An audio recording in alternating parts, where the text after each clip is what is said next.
really, really sorry. And I say to him, don't worry about it. We're going to fix it. We're going to make it right. And that's really the crux of a lot of stuff. We're going to do our best to make sure that you can live successfully in your homes. Things are not always going to go as planned.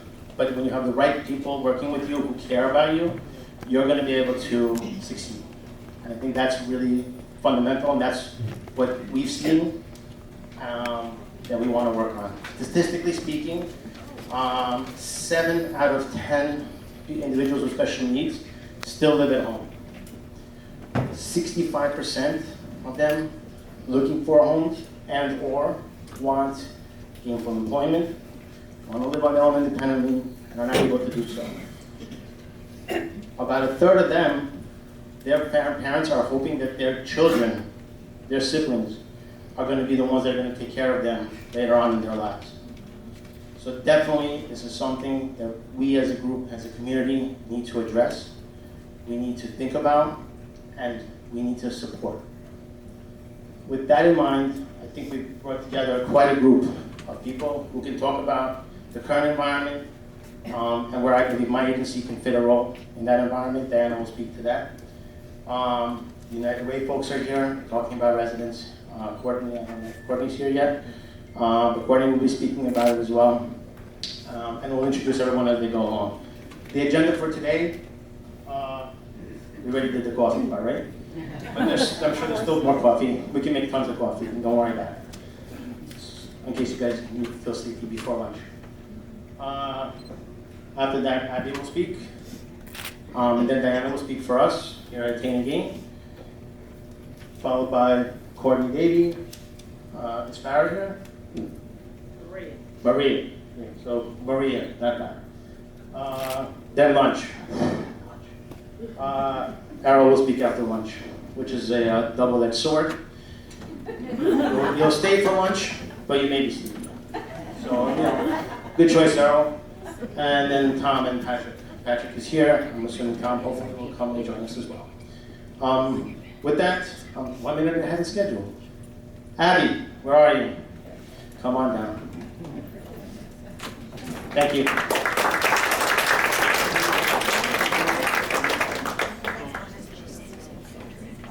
Okay.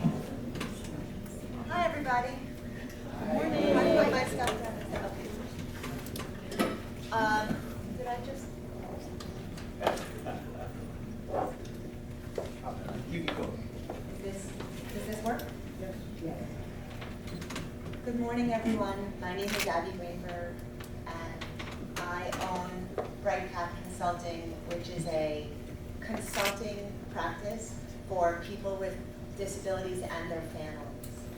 I wanted to start today by saying thank you to Errol and to Roman for inviting me here today to speak and to meet you and to share a little bit of my story.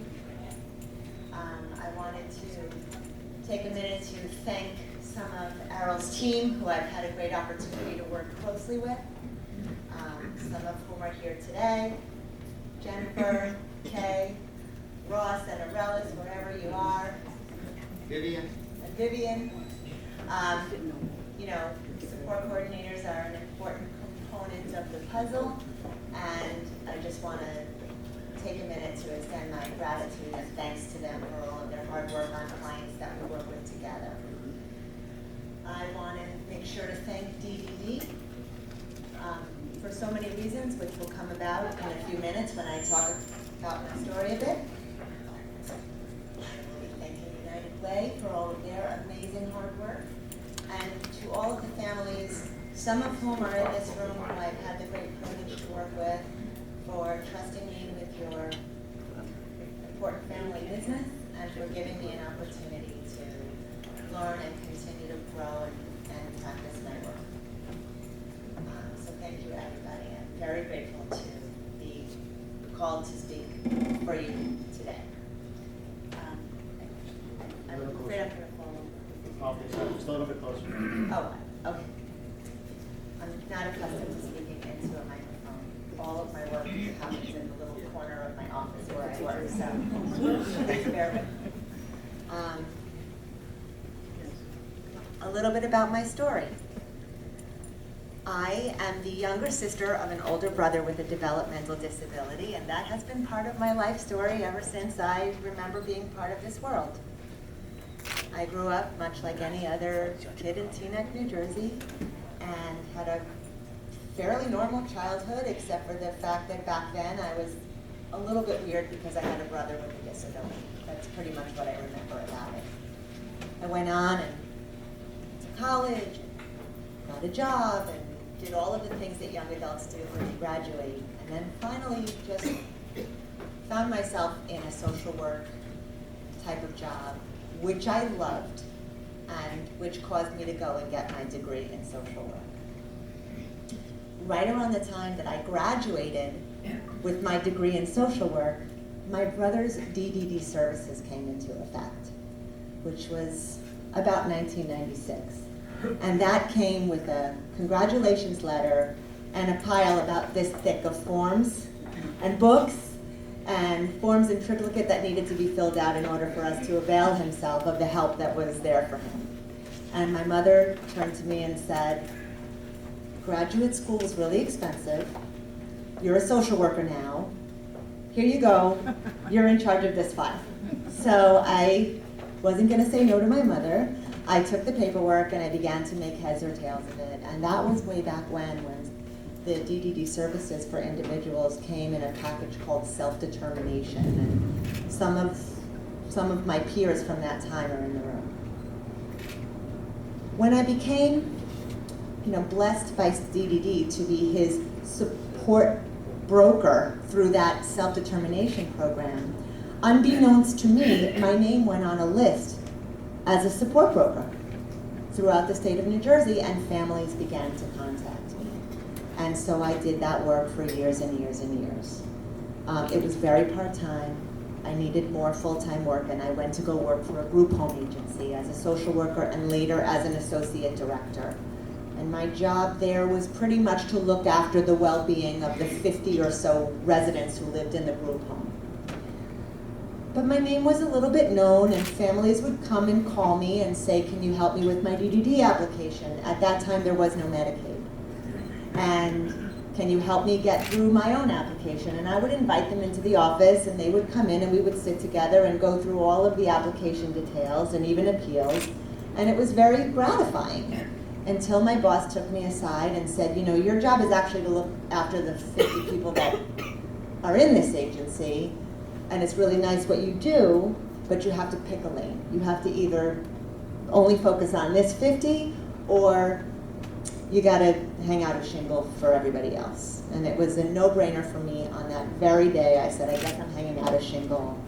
And I gave notice, and I went to Staples and got the ugliest business card in the history of business cards, and my cell phone number was on it, and that was 9 years ago this June. So this is my 9th year in private practice. My mission was to help families apply for DDD services. Boy, did I not know what I was getting into, because within a few years, everything in the world of DDD was married to Medicaid. And so not only did I have to know DDD inside and out, I really had to know Medicaid inside and out. And as a result of learning how to know Medicaid inside and out, I also had to learn Social Security and SSI inside and out, and how all of these different things play in with one another. And so that's what I've been doing for the past 9 years, is just continuing to learn and continuing to figure out how the pieces all come together to create a structure of help that our loved ones can benefit from. I'm very grateful to DDD, actually. I know it's a big government entity, and it's frustrating, and it's ever-changing, and it's scary and overwhelming and sometimes disappointing, and but in my life, as a sister with an older father and a deceased mother, and having an older brother, and being oftentimes feeling like I'm his only person, I'm really grateful for DDD. I'm grateful that this is available to us. And also I've met people from other states and other parts of the country that there is no DDD. There is no comprehensive entity where all of the help, the big money help really comes from. So I'm grateful. And a little bit of why I'm so grateful today is because something happened this year in my family without which the help of DDD, but for the help of DDD, I don't know how we would have survived it. Some of you know me, some of you don't, but my brother, who I look after, became sick with chronic kidney disease. And I was blessed to be a match and arranged to give him one of my kidneys in January. So that's really involved because I had to care for him before, and I knew I wasn't going to be able to care for him after his operation. And everything needed to be changed and reorganized. And we did it, and it was hard, and it wasn't fun, and yes, it was frustrating and annoying, and all of those things that we're all used to. But for the help of DDD, I could not have done this for him. So I'm in a place of gratitude, because as difficult as it is, there's help there, there are funds there, and we can make use of them in the best interests of ourselves and our loved ones. And like I said, you'll never hear me stop saying thank you to the DDD staff who came to look after my brother when I could no longer do it. I mean, not no longer, but I couldn't do it for weeks and weeks and weeks, right? Because I was really recovering myself. And so that's a little bit of my story. I think I might be helping my 400th or 500th client at this time, something like that. Yeah. When Errol approached me to come and speak today, he wanted to know what I might say. Oftentimes I get a lot of calls about Medicaid and Social Security and helping families unravel what is the burning issue, the problematic question, the thing that's putting a wrench in all of the things together. And that's part of what I do when I work with a family, is we kind of take apart all of the services and try to figure out how they are fitting together or which pieces may be falling apart in order to keep everything in place. And I wanted to, I could never stand up here and teach you everything I know about Medicaid or Medicare or Social Security or the little I know about housing, or it's impossible for me to give you a tutorial of what I've learned. And by the way, the fun part is that, what is it, the goalposts are always moving, right? So even when a family comes in for the very first time, I might say, I'm going to tell you everything I know as of this snapshot this minute. But if we're going to work together, we all have to be under the understanding that 6 months from now, there could be a policy change or a funding change or some hiccup or wrinkle that changes our course. And that is just part of part of doing business when you're getting help from the state or with Medicaid. So I thought it would be so boring for me to tell you what I know. And really, there is nothing more boring than talking about Medicaid. But I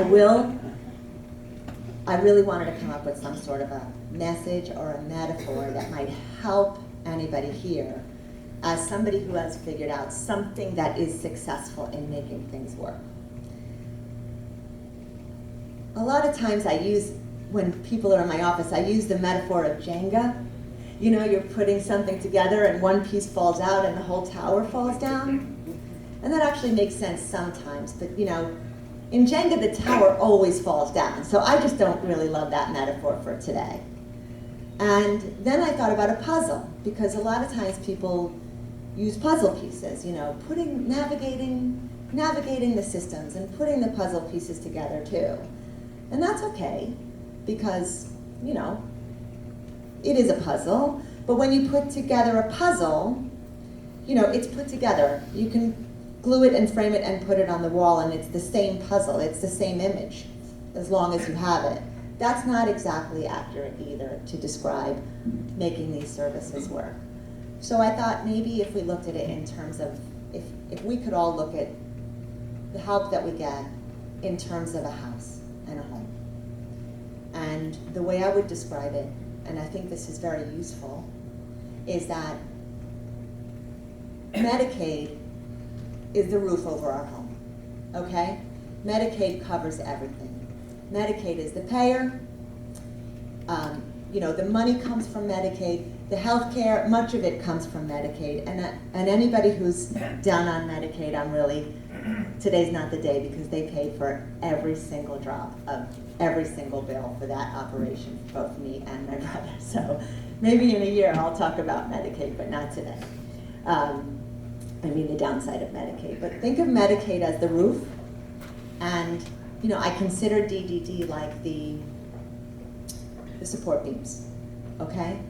And the support beams, the DDD altogether is like a support beam.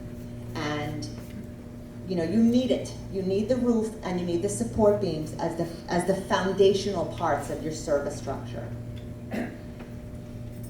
I think about the other assistances: housing assistance, nutrition assistance, energy assistance, adaptive equipment assistance, cell phone assistance.